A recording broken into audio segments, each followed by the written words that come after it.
What's up everybody, Ben here, back in Project Cars 2. Today I'm tackling the Redbull Ring with the Porsche 911 GT3.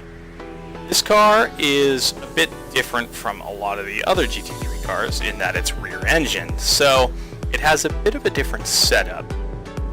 Overall though, I think it's actually quite a forgiving and pretty quick car. So I did a few tweaks. Obviously, depending on the conditions, you'll need to adjust compound and pressures accordingly, but this seems to get me in a nice balance. The front tire pressures tend to stay a little bit lower, obviously, because the rear has more weight on it. For me, with my pedals, I needed to adjust the brake pressure down a little bit. This will vary by your setup. Brake balance, 54-46 seems pretty good to me. Brake ducts, the front obviously get worked a bit harder in this temperature. 50 on the front and 35 on the rear seem to even out the heat. I went with a medium downforce setting, I would say.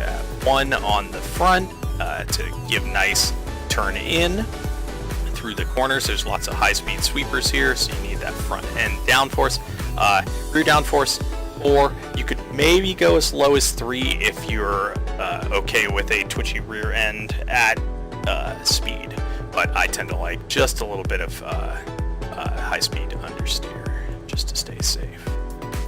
In terms of the suspension, lowered the ride height to the minimum for the front, and kept a little bit of rake in the car just to keep the rear up off the ground and to give us a little bit of front end.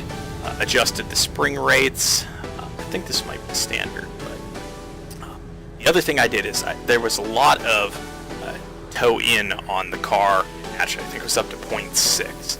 This is going to drag down the straights. There's a lot of long straights here. You want to have good acceleration and top speed here. So I took it down to 0.2. This is still enough to keep the rear end from snapping on you, but it'll increase your straight line speed. In terms of dampers, I adjusted them slightly. Unfortunately, we don't have fast damping settings. So one of the things here at the Redbull Ring is in a lot of the high-speed corners, you need to be careful about touching the curbs. Tried to adjust the bump transition to help with that. But yeah, so I've adjusted the damping. I was testing with about 10 laps worth of fuel. That seems like about an average race distance for most people. In this temperature, 55% on the radiator was about good for me.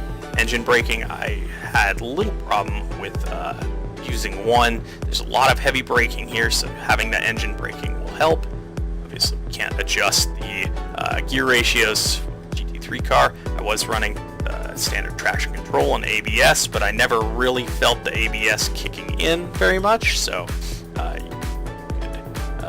the traction control kicking in too much. So you could probably loosen that up if you wanted, but I just play it safe. With endurance racing and GT3, traction control and ABS are standard. In terms of the differential, I didn't really feel the need to touch it. I had good turn in and didn't have too much snapping on the power, so I think we can keep that standard. Alright, let's go do a lap.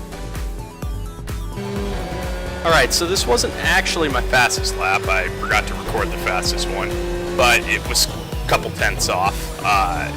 For this setup, I was able pretty consistently to run either very low 132s or most often in the high 131s. I think my fastest was like a 131.6. So yeah, this is a pretty stable setup. I would use it for medium distance to longer distance races. Again, probably not the fastest over a single lap, but with some fuel on board, it should keep you out of the gravel trap and hopefully help you get that win.